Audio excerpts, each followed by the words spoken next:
Genius, ये शब्द सुनते ही हमें दुनिया के सबसे महान साइंटिस्ट एल्बर्ट आइंस्टाइन याद आते हैं, जिन्हें दुनिया का सबसे बुद्धिमान व्यक्ति माना जाता है। यहाँ तक कि 14 मार्च को इनका बर्थडे जीनियस डे के रूप में मनाया जाता है। वीडियो को पूरा आखिर तक ज़रूर देखना। आप सर आइंस्टाइन के बारे में 32 ऐसी बातें जानोगे जो वाकई आपको हैरान कर देंगी। नंबर 32। जिस साल ग्रेट साइंटिस्ट गैलीलियो गैलीली की डेथ हुई थी, उसी साल सर आइजक न्यूटन का जन्म हुआ था।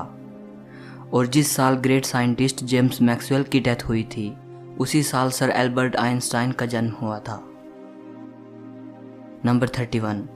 आइंस्टाइन का ये फोटोग्राफ देख रहे हैं आप? कुछ समय पहले इस फोटो को नीलाम किया गया। ये 80 लाख रुपए में बिकी। इस मशहूर तस्वीर पर इस महान साइंटिस्ट के सिग्नेचर भी हैं। इस फोटो को प्रिंसटन यूनिवर्सिटी में 14 मार्च 1951 को आइंस्टाइन के 72वें बर्थडे पर खींचा गया था। फोटोग्राफर आइंस्टाइन को मुस्कुराने के लिए कह रहा था, लेकिन सर आइंस्टाइन उस दिन कई फोटोग्राफर्स के लिए ऐसा कर चुके थे, इसलिए हंसने की बजाय उन्होंने जीभ बाहर निकाल दी। नंबर 30। आइंस्टाइन ने अपनी अंतिम सांस लेते वक्त कुछ शब्द कहे थे जो कि जर्मन भाषा में थे। अनफॉर्चुनेटली जो व्यक्ति उस समय उनके साथ मौजूद था वो जर्मन भाषा नहीं जानता था। इसी कारण उनके अंतिम शब्द हमेशा के लिए राज बनकर दफन हो गए। नंबर 29। आइंस्टाइन के पास बहुत युवा आया करते थे। वो आइंस्टाइन से उनकी सक्सेस का राज पूछते थे। एक बार एक युवा उनके पास आया और कहने लगा, सर आज सारी दुनिया में आपका नाम है, लोग आपकी तारीफ करते नहीं थकते, प्लीज़ मुझे बताइए कि महान बनने का मूल मंत्र क्या है। जानते हो दोस्तों आइंस्टाइन ने क्या कहा? सिर्फ एक शब्द, लगन। नंबर 28। एक जीनियस होते हुए भी इस महान वैज्ञानिक की याददाश्त बेहद कमज़ोर थी। वो नाम, तारीखें और टेलीफोन नंबर्स भूल जाते थे, यहाँ तक कि उन्हें खुद का नंबर भी याद नहीं रहता था। एक बार उनके सहकर्मी ने उनसे उनका टेलीफोन नंबर मांगा। आइंस्टाइन पास रखी डायरेक्टरी में अपना नंबर ढूंढने लगे।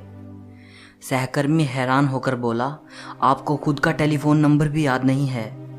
आइंस्टाइन ने कहा, नहीं, किसी ऐसी चीज़ को भला क्यों याद रखूं जो मुझे किताब में ढूंढने से मिल जाती है। नंबर 27। उनकी याददाश्त से जुड़ा एक और किस्सा बेहद मशहूर है। एक बार आइंस्टाइन प्रिंसटन यूनिवर्सिटी से कहीं जाने के लिए ट्रेन से सफ़र कर रहे थे। ट्रेन कंडक्टर सभी पैसेंजर्स की टिकट को पंचिंग करते हुए आइंस्टाइन के पास आया और उनसे टिकट दिखाने को कहा। आइंस्टाइन टिकट अपनी जेब में ढूंढने लगे और जेब में टिकट ना मिलने पर उन्होंने अपने सूटकेस को चेक किया। जब सूटकेस में भी टिकट नहीं मिला तो वो अपनी सीट के आसपास खोजने लगे। कंडक्टर आइंस्टाइन को अच्छी तरह जानता था। उसने कहा कि यदि आपकी टिकट गुम हो गई है तो कोई बात नहीं, मुझे विश्वास है कि आपने टिकट ज़रूर खरीदी होगी। और ये कहकर वो दूसरे पैसेंजर्स की टिकट चेक करने लगा। लेकिन जब उसने देखा कि अभी भी आइंस्टाइन अपनी सीट के नीचे टिकट ढूंढ रहे हैं, तब वो फिर से आइंस्टाइन के पास आया।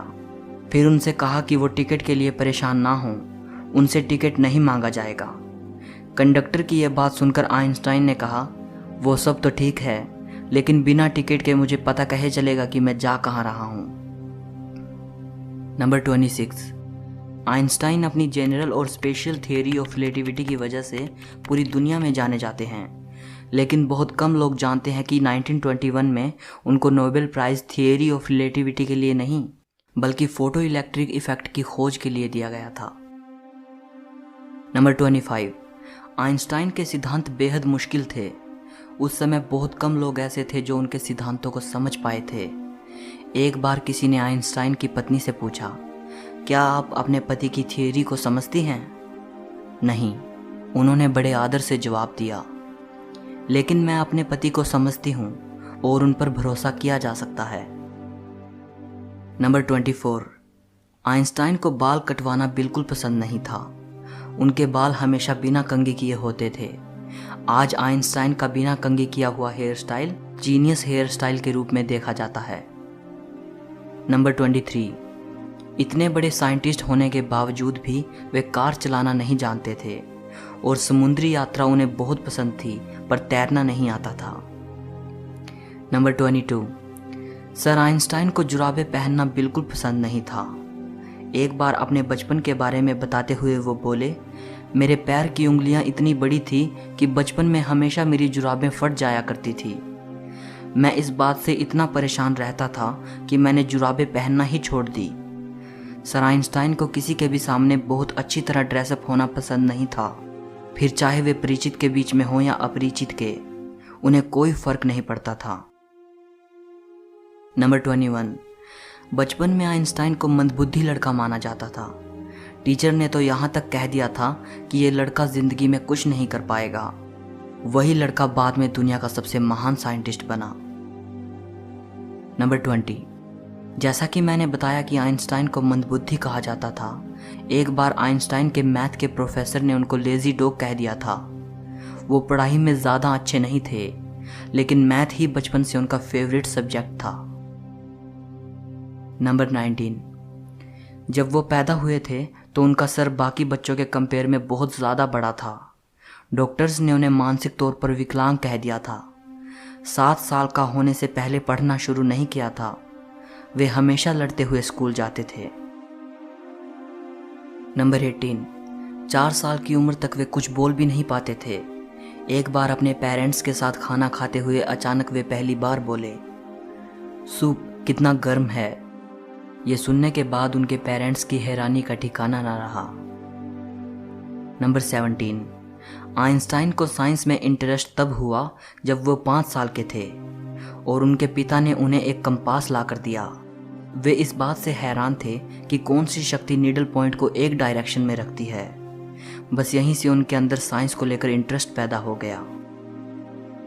नंबर 16, अमेरिका की विश्व विख्यात टाइम्स मैगजीन ने 1999 में एल्बर्ट आइंस्टाइन को पर्सन ऑफ द सेंचुरी, 20वीं सदी का सबसे महान व्यक्ति करार दिया था। नंबर 15, साल 1952 में आइंस्टाइन को इजराइल का राष्ट्रपति बनने का ऑफर आया, लेकिन उन्होंने ये कहकर ऑफर के लिए मना कर दिया कि वे पॉलिटिक्स के लिए नहीं बने बल्कि साइंस के लिए बने हैं। नंबर 14, आपका फेवरेट साइंटिस्ट कौन है? शायद आप में से बहुत लोगों के फेवरेट आइंस्टाइन ही हों, बट क्या आप जानते हैं कि आइंस्टाइन के फेवरेट साइंटिस्ट कौन थे? Galileo Galilei. नंबर 13, पशु पक्षियों से उन्हें बेहद लगाव था। घर में उन्होंने एक बिल्ली पाली थी जो बारिश के मौसम में हमेशा उदास रहा करती थी। वे बिल्ली से कहते थे, मैं जानता हूँ कि तुम्हारे साथ गलत हो रहा है, लेकिन मैं ये नहीं जानता कि इस बारिश को कैसे ख़त्म करूँ। नंबर 12, आइंस्टाइन को सिगार पीना बहुत पसंद था। आप उनके कई फोटोग्राफ्स में उन्हें सिगार पीते देख सकते हो। एक बार वे जल यात्रा के दौरान नदी में गिर गए और बाहर निकले तो पूरी तरह भीग चुके थे, लेकिन इस दौरान भी उन्होंने बड़ी हिफाजत से अपनी पाइप को बचाए रखा। नंबर 11, आइंस्टाइन ने परमाणु बम का आविष्कार नहीं किया, लेकिन उसे बनाने में उन्हीं के दिए सूत्रों का अहम रोल था। बाद में उन्हें इस बात का बहुत अफसोस हुआ कि उनके दिए सूत्र पूरी मानवता को खत्म कर सकते हैं। नंबर 10, आइंस्टाइन युद्ध को बेहद खतरनाक मानते थे। एक बार उनसे प्रश्न किया गया कि तीसरा विश्व युद्ध किस तरह के हथियारों से लड़ा जाएगा। इस बारे में उनका जवाब था, यह तो नहीं कहा जा सकता, मगर इतना ज़रूर कह सकता हूँ कि चौथा विश्व युद्ध पत्थरों से लड़ा जाएगा, क्योंकि तीसरे विश्व युद्ध से ये उन्नत सभ्यता नष्ट हो जाएगी और मानव फिर से स्टोन एज में चला जाएगा। नंबर 9, जब लोग आइंस्टाइन से उनकी प्रयोगशाला के बारे में पूछते थे तो वे अपने सर की ओर इशारा करके मुस्कुरा देते थे। एक साइंटिस्ट ने उनसे उनके सबसे ज़रूरी उपकरण के बारे में पूछा तो उन्होंने अपना फाउंटेन पेन दिखाया। उनका दिमाग उनकी प्रयोगशाला थी, उनका फाउंटेन पेन उनका उपकरण था। नंबर 8, पूरे फोकस के साथ काम करने के लिए वो अपने आराम में कोई कसर नहीं छोड़ते थे, इसलिए पूरे 10 घंटे की नींद लिया करते थे ताकि अच्छे से अपना काम कर पाएं। नंबर 7, एल्बर्ट आइंस्टाइन अपने ऑटोग्राफ के लिए $5 लेते थे और स्पीच के लिए $1000 लेते थे और बाद में ये सब चैरिटी में दे देते थे। Number 6, California institute of technology ने एल्बर्ट आइंस्टाइन को एक सेरेमनी में इनवाइट किया था। आइंस्टाइन अपनी वाइफ के साथ वहां गए। उन्होंने वहां माउंट विल्सन पर मौजूद अंतरिक्ष वेधशाला भी देखी। उस वेधशाला में उस समय तक बनी दुनिया की सबसे बड़ी अंतरिक्ष दूरबीन रखी थी। इतनी बड़ी दूरबीन को देखकर आइंस्टाइन की पत्नी ने वेधशाला के इंचार्ज से पूछा, इतनी बड़ी दूरबीन से आप क्या देखते हैं? इंचार्ज को लगा कि मिसेज आइंस्टाइन को एस्ट्रोनॉमी का ज्ञान कुछ कम है।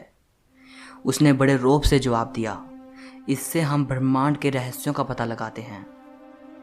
मिसेज आइंस्टाइन ने कहा, बड़ी अजीब बात है, मेरे पति तो ये सब उनको मिली चिट्ठियों के पन्नों पर ही कर लेते हैं। नंबर 5, जब आइंस्टाइन प्रोफेसर थे तब एक दिन एक स्टूडेंट उनके पास आया। वो बोला, इस साल की परीक्षा में वही प्रश्न आए हैं जो पिछले साल की परीक्षा में आए थे। आइंस्टाइन ने कहा, हाँ, लेकिन इस साल उत्तर बदल गए हैं। नंबर 4, आइंस्टाइन का एक पत्र जिसमें उन्होंने ईश्वर और धर्म को लेकर अपने विचार लिखे थे 20 करोड़ 38 लाख रुपए में बिका। ये पत्र उन्होंने अपनी मृत्यु से 1 साल पहले लिखा था। 2 पन्नों का यह पत्र 3 जनवरी 1954 को जर्मनी के दार्शनिक एरिक गटकाइंड को लिखा गया था, जिन्होंने आइंस्टाइन को अपनी नई book choose life the biblical call to revolt पढ़ने के लिए भेजी थी। इस बुक के जवाब के तौर पर आइंस्टाइन ने एरिक को यह पत्र लिखा था। पत्र में वो कहते हैं, मेरे लिए भगवान कुछ भी नहीं बल्कि लोगों की कमजोरी से पैदा हुआ एक शब्द है। बाइबल आदरणीय तो है लेकिन प्राचीन कहानियों का संग्रह मात्र है। वे आगे लिखते हैं, किसी तरह की व्याख्या चाहे वो कितनी ही रहस्यमयी क्यों ना हो, इस बारे में उनके विचारों को नहीं बदल सकती। नंबर 3, आइंस्टाइन की मृत्यु के बाद डॉक्टर थॉमस हार्वे ने आइंस्टाइन की फैमिली की इजाज़त लिए बगैर ही उनके दिमाग को रिसर्च के लिए निकाल लिया था। इस हरकत के लिए डॉक्टर हार्वे को नौकरी से निकाल दिया गया, लेकिन उन्होंने कहा कि ऐसा उन्होंने सिर्फ रिसर्च के लिए किया है और वो वादा करते हैं कि आइंस्टाइन के दिमाग पर रिसर्च करेंगे। उनके दिमाग को 20 सालों तक एक जार में रखा गया और उस पर रिसर्च की गई। रिसर्च में पाया गया कि उनके दिमाग में आम इंसान से ज़्यादा सेल्स थे। यही वजह थी कि उनका दिमाग बहुत असाधारण सोचता था। नंबर 2, आइंस्टाइन अगर चाहते तो और भी जी सकते थे। अपने आखिरी समय में जब वो बीमार हुए तो डॉक्टर्स ने उनका ऑपरेशन करना चाहा, तो आइंस्टाइन ने इसके लिए मना कर दिया। उन्होंने कहा, अब ज़िंदगी को मशीनों के सहारे चलाना बेकार है। मैं अपनी ज़िंदगी जी चुका हूँ, आर्टिफिशियल तरीके से जीने में कोई मज़ा नहीं। नंबर 1, सोरबोन यूनिवर्सिटी में 1930 में आइंस्टाइन ने कहा था, अगर मेरी थियोरी सही साबित हो जाती है तो जर्मन मुझे आदर्श जर्मन नागरिक कहेगा और फ्रांस मुझे विश्व नागरिक का सम्मान देगा। लेकिन अगर गलत साबित होती है तो फ्रांस मुझे जर्मन कहेगा और जर्मन मुझे यहूदी कहेगा। सो इस वीडियो के लिए इतना ही। इस महान वैज्ञानिक की ये बातें अगर आपको पसंद आई हों तो लाइक ज़रूर करना। कमेंट करके मुझे बताइएगा कि आपकी सर एल्बर्ट आइंस्टाइन के बारे में क्या राय